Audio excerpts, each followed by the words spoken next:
We got another good one. AFC's matchup in Ralph Wilson Stadium. Bill Belichick and the Patriots taking on Rex Ryan and the Bills. Tom Brady is 23-3 in his career against Buffalo. Brady's 23 wins are his most against any team. FYI, LaShawn McCoy was pulled out of practice on Thursday because of tightness in his hamstring. Rex said he hopes McCoy should be able to go. New England is a 1-point favorite. It is close. Stephen A., will Buffalo pull out the upset? I'm picking Buffalo for the upset in this game, Skip Bayless. It's in Buffalo. That crowd will be raucous. Tyrod Taylor, I think, poses an entirely different problem for the New England Patriots defense than quarterbacks they're accustomed to going up against. Obviously, he's incredibly mobile. He can move very, very well. Plus, he's got an underrated ability to throw. He was impressive. He completed about 73% of his passes last week, albeit against the Indianapolis Colts, and we understand that these guys can play. I don't like the fact that LaShawn McCoy is out, but Carlos Williams should be able to do some things.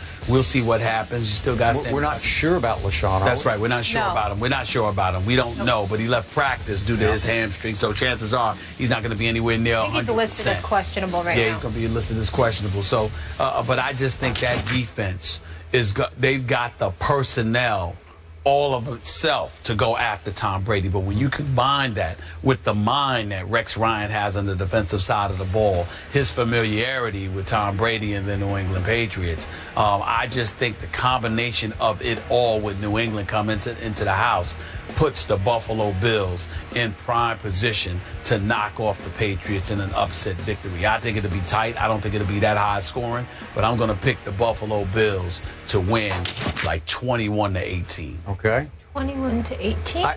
Seriously, I do like your pick because I really like this Bills team. I picked them before the year started to be a wild card, and I certainly stand by that.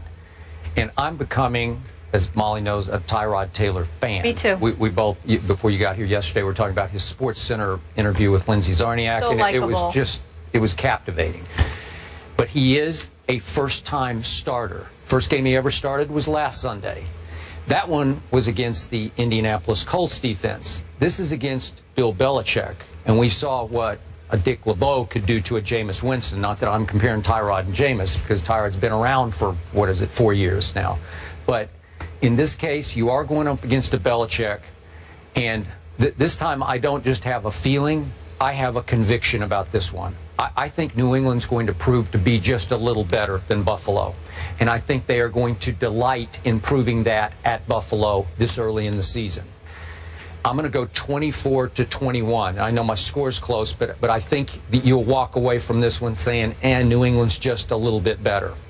And I'm back to the theory that you and I kicked around before the year started about Deflategate. Remember what happened after Spygate? And I didn't love that because they were clearly caught red-handed cheating with Spygate. And then they said, okay, NFL, if you're going to punish us, we're going to punish you game after game after game. And they punished the NFL all the way to the Super Bowl, and then something else happened. This time, you could argue that it took a lot of the sting out of it. It took some of the emotion out of it that Brady was exonerated, at least so far, before appeals court. Yet, I just have a feeling that Tom Brady is saying, you put me through Deflategate, National Football League, I'm going to take it out on opponent after opponent after opponent. And if I'm right about that, you're going to see the first real sign of that Sunday at Buffalo, because this will be difficult.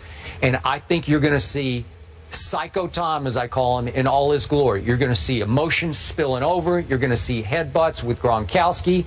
You're going to see Tom Brady at the highest level against a guy, and I call him Rex Ryan, has been Hex Ryan against Tom Brady, because he has had his number.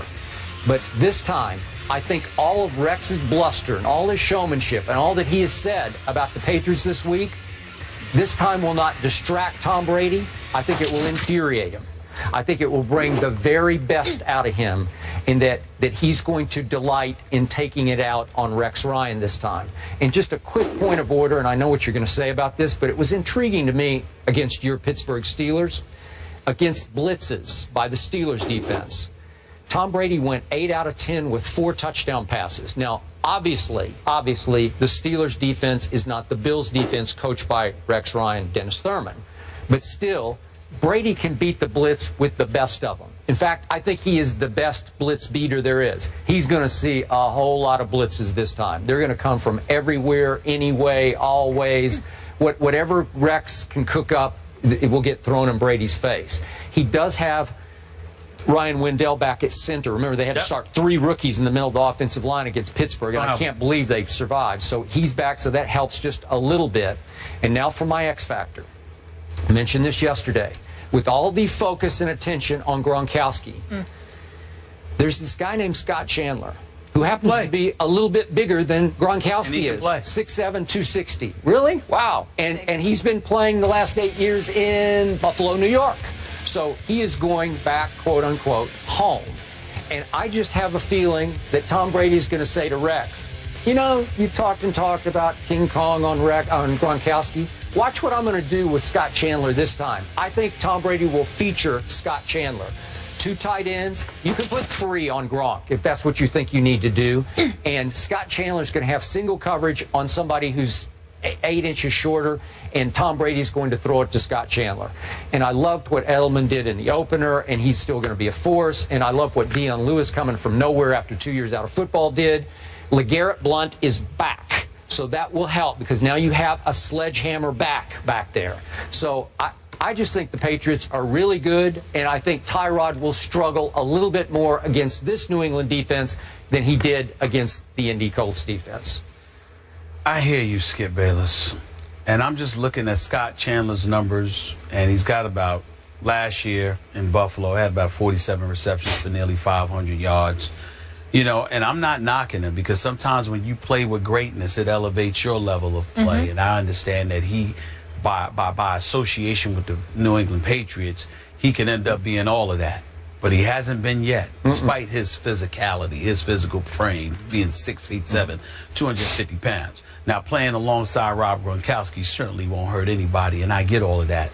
But I also will remind you again, we've got Marcel Darius coming back. You still got Kyle Williams. You got Mario Williams. Yes, you got Jerry Hughes and these boys. It's hellacious. You don't necessarily have to send the house to get to Tom Brady. You understand? You can back up a little bit in the coverage. You can sit there and rush 4, maybe 5 at the most, and really, really get at Tom Brady. Sometimes you can rush 3, considering the studs that they have on their in terms of their front and seven. When you do get to him, he will tap dance like the late great Gregory Hines. I need to get that on the record today, just in case Mr. Brady's watching. Well, so what? Here's the deal. What you need to pay attention to is that sometimes Rex Ryan acts like that knockout puncher.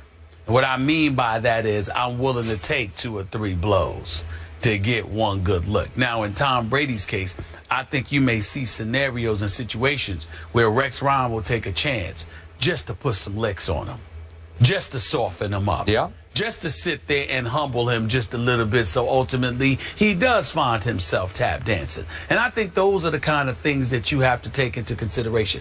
Granted, Tom Brady has stomped Rex Ryan in the past, winning 45-3 in a regular season game when he was the coach of the New York Jets. But that same season, a month later, Rex Ryan took his Jets back up to New England, and they won 28-21 in a playoff game. So I just look at it from the perspective, I don't know if Rex Ryan has ever had this level of talent on a defense. I'm talking about in terms of being a head coach. Now, some would argue he had it to some degree in Baltimore. Definitely in Baltimore. I thought you were just doing the Jets. No. And with the Jets, he had a strong secondary. He sure did. Okay, not necessarily a strong front seven. You didn't have guys that can get at the quarterback. Not like Rex Ryan guys. didn't have that. You had guys in Baltimore who could really coverage, who would put some licks on you, who could defend, who were wise and smart. But I don't know if they had a front seven that could get to the quarterback like these dudes. They lead the league in sacks, interceptions since 2013. That's even before Rex. There you go. So that's before Rex, man. And now you've got Rex there. It's going to be real interesting.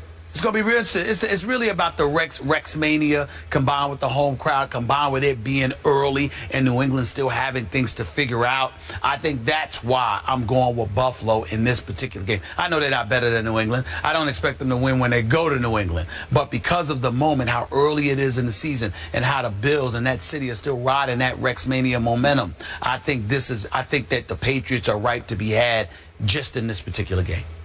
What a Sunday this is going to be. Yes. This is a tough one to pick. So, Stephen A., you have the Bills 21-18. No, you don't. You don't have to. This one's tough. I'm hearing Patriots. I hear Bills. I'm hearing Bills. No?